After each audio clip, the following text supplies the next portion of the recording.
মামা সামনে তো নির্বাচন, এখন মনে করেন চিন্তা ভাবনা হইল না।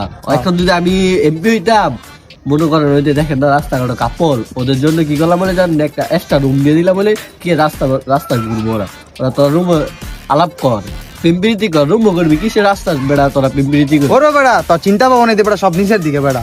এই যে মামা দেখ বাংলাদেশের রাস্তাঘাটের কি মানে যানজট থাকে, রাস্তাঘাটে বেরিতে পারি না বেড়া জ্যামের লেগে।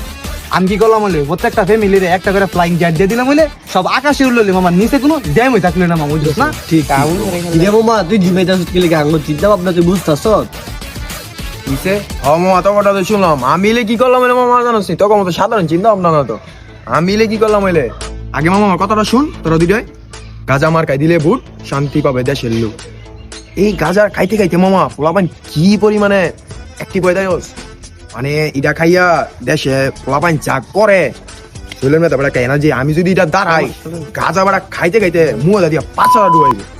চিন্তা করতে পারতো দেশে কি দিব। গাজা মার খাই দিলে ভূত, শান্তি হবে দেশের লোক। ভাই সাইড দিন আমার নেতার ভয় নাই, গাজা খাওয়া ছাড়ে নাই। ভাই ভাই গাজা মার খাই দিলে ভূত, শান্তি হবে দেশের লোক। জনতা দেখবে না সেকেন্ডে জমে গেছে গা।